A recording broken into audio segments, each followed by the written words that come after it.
죄를 정케 하신 주 나로라 하신다.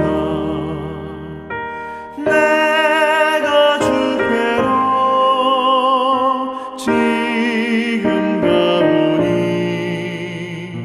십자가의 보혈로 날 씻어 주소서. 약하고 추해도 주께로 나가면 힘 주시고 내 추함을 곧 씻어 주시네. 내가 주께로 지금 가오니 십자가의 보혈로 날 씻어 주소서. 나로라 하심은 온전한 믿음과 또 사랑함과 평안함 다 주려 함이라. 내가 주께로 지금 가오니 십자가의 보혈로 날 씻어 주소서.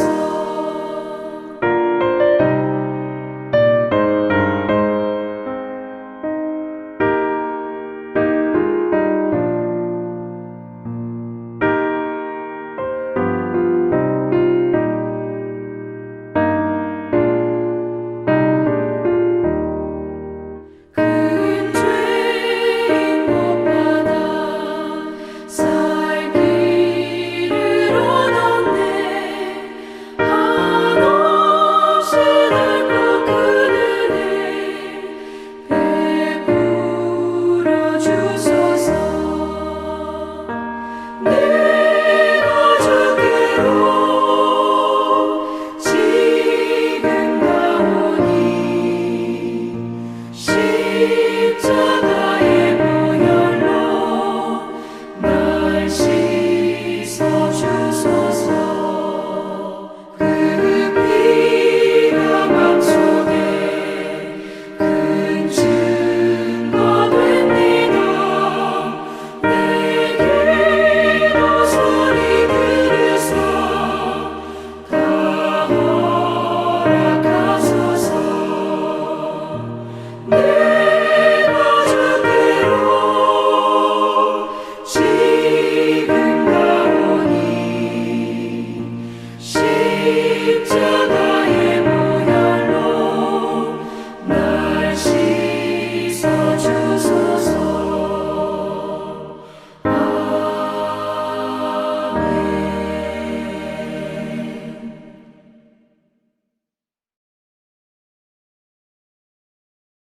제4장.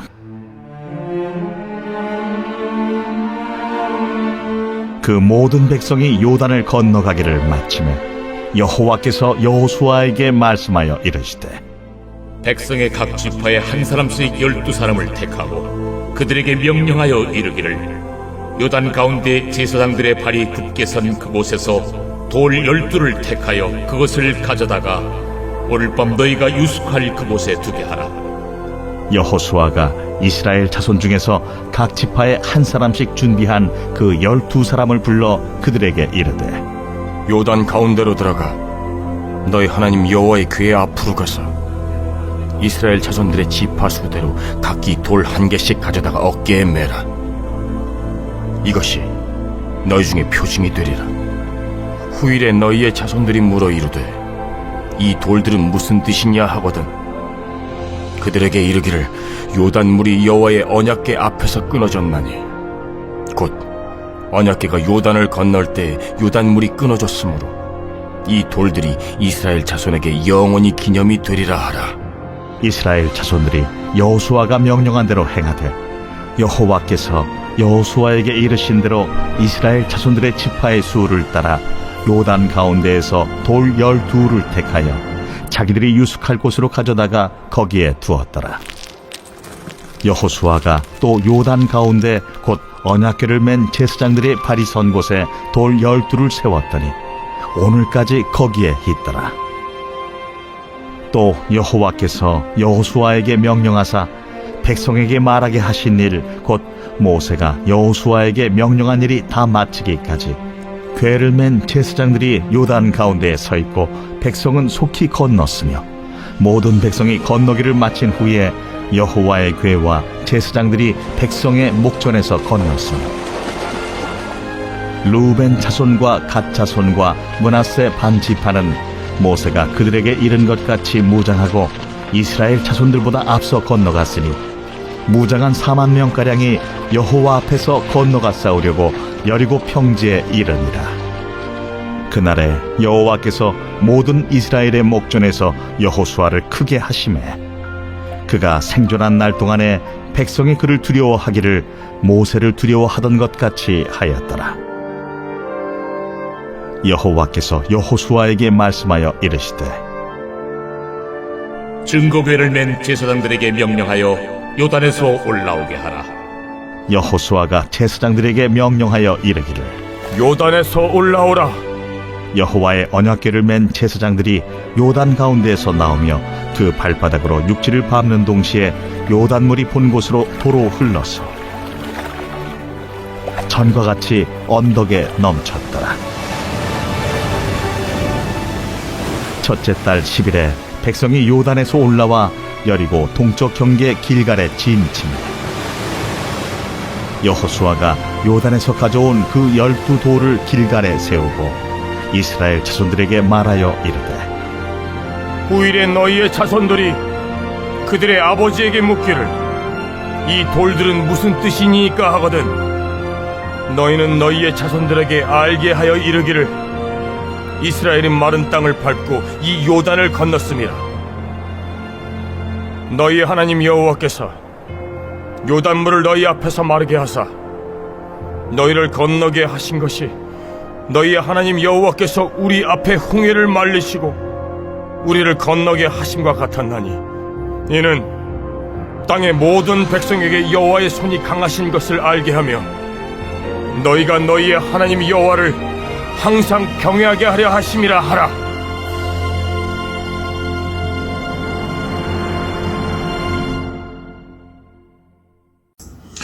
할렐루야. 오늘도 주님의 은혜와 은총이 바라고 원하는 소원 가운데 함께 하시길 존귀하신 예수님의 이름으로 축원합니다. 오늘 말씀은 여호수아서 4장 말씀을 함께 은혜를 나누겠습니다. 먼저 3장을 함께 나누었을 때 3장에서 하나님께서 엄청난 물벽을 세우시죠. 근데 그 물벽을 세우기 위해서는 반드시 해야 될 것, 바로 제사장들이 언약궤를 메고 요단강에 들어가야 되는 것입니다. 그러고 나서 물벽이 세워지게 되고 지파들은 다 건너가게 되죠. 먼저 루벤과 갓과 므낫세 반 지파들의 군사들을 포함하여 4만 명 가량의 군사들이 이스라엘 백성보다 먼저 건넙니다. 그리고 이어 모든 백성이 건넜고, 그리고 마지막으로 언약궤를 맨 제사장들이 건너게 되는 모습을 오늘 4장에서 볼 수 있습니다. 우리가 여기서 보아야 될 것은 첫 번째로는 하나님의 말씀으로 인해서 제사장들이 요단강에 발을 담궜다라는 거죠.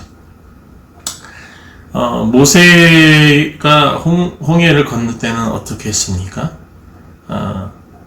하나님의 말씀을 받고 지팡이로 치게 되죠.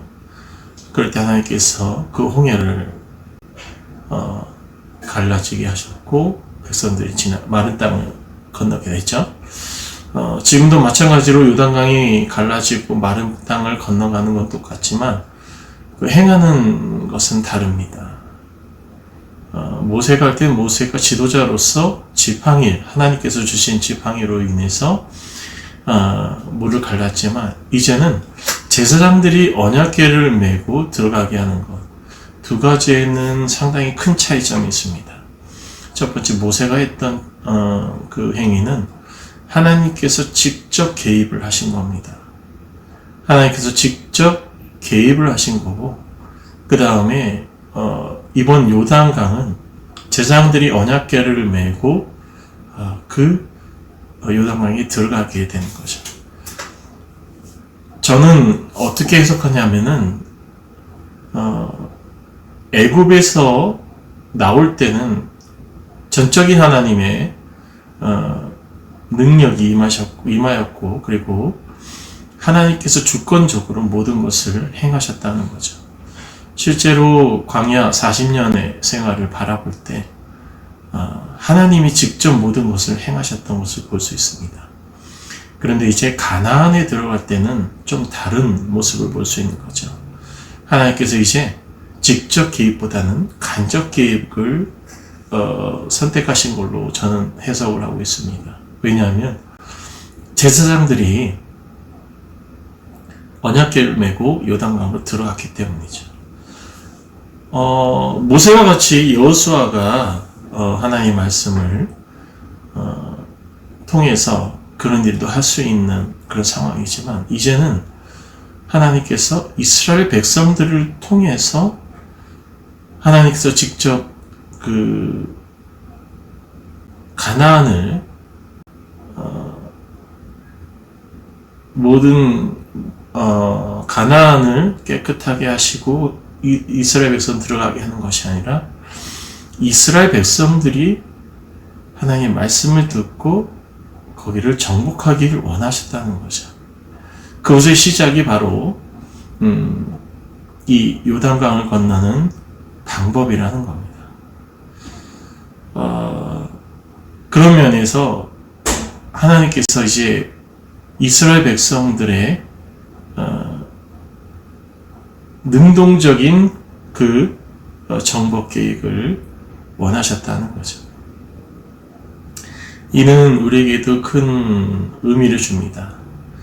우리가 세상을 살아갈 때 하나님의 은혜와 은총을 바라지만, 그러나 살아가는 직접적인 행동과 모든 일은 우리 스스로 할 수 있어야 된다는 거죠. 물론 하나님께서 모든 것을 책임져 주시고 길을 열어 주시고 또 우리가 하나님께 무릎 꿇을 때 해결해 주시는 그런 큰 은혜가 있습니다만, 그러나 삶을 살아가는 그 모든 것 가운데 중심이 될 수 있는 것은 우리들이 하나님 앞에서 행해야 되는 그 모든 것들이라는 거죠.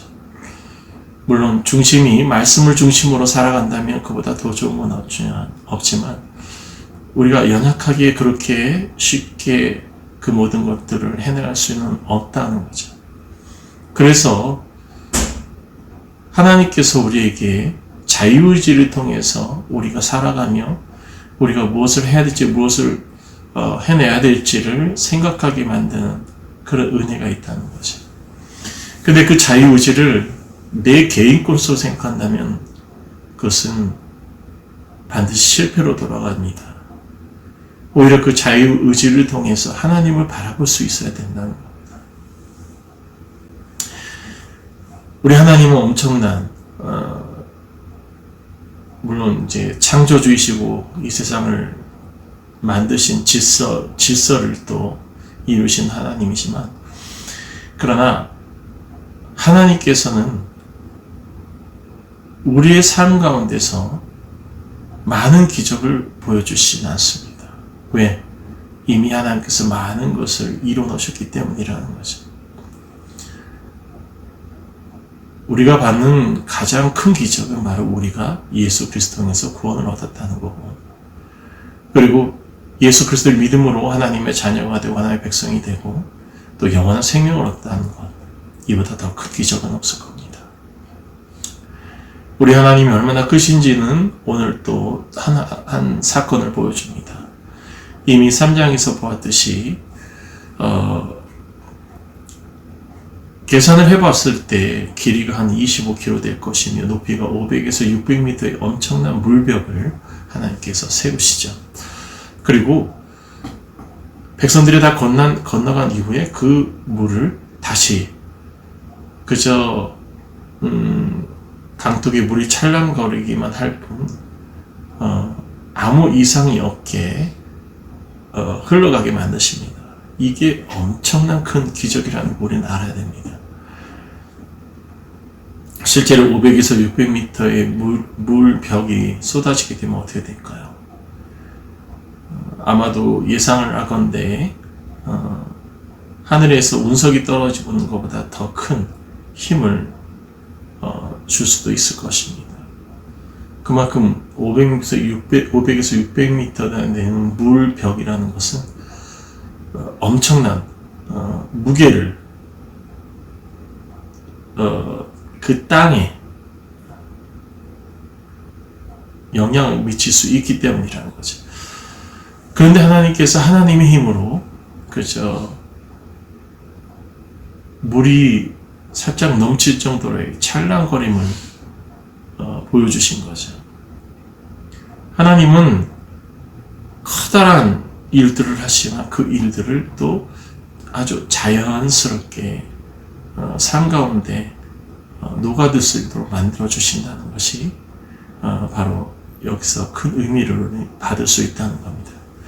어쩌면 우리에게 주시는 그 의미도 우리가 살아가는데 여러 가지 많은 힘든 일을 겪고 또 엄청난 고난을 겪지만 그런 가운데서 그것을 다시 제자리로 만들어 주신 것도 하나님일 수 있다는 것. 그것이 우리에게는 그 은혜라는 겁니다. 비록 우리는 엄청난 500m 이상 되는 그 물벽이 우리를 칠 수 있는 그런 상황이 될 수 있는 그런 역경과 고난에 있다 하더라도 하나님께서 운행하시면 하나님께서 움직이시면 그것이 아무것도 아닌 양 슥 사라지게 만드는 평상시처럼 되어질 수 있는 그런 일들로 해주신다는 거죠. 이것이 살아계신 하나님의 기적이라는 겁니다. 지금 엄청난 고난과 역경을 겪고 계시다면 이 모든 것들을 아무것도 아닌 것처럼 흩어버릴 수 있는 분이 하나님이시라는 것을 기억하시고 그 하나님 앞에 모든 것을 내어놓고 하나님께 매달리시는 저와 여러분이 되시기를 소망합니다. 기도하겠습니다. 사랑과 은혜가 충만하신 하나님, 하나님의 엄청난 기적을 바라보며 그 기적 가운데 우리가 서기 원합니다. 또한 그 기적을 우리가 누리며 살아가는 주의 백성들이 되게 하시고 하나님의 뜻을 품어 하나님의 온전한 일들을 이뤄낼 수 있는 믿음의 용사들이 되게 축복하여 주옵소서. 예수 그리스도의 이름으로 기도합니다. 아멘.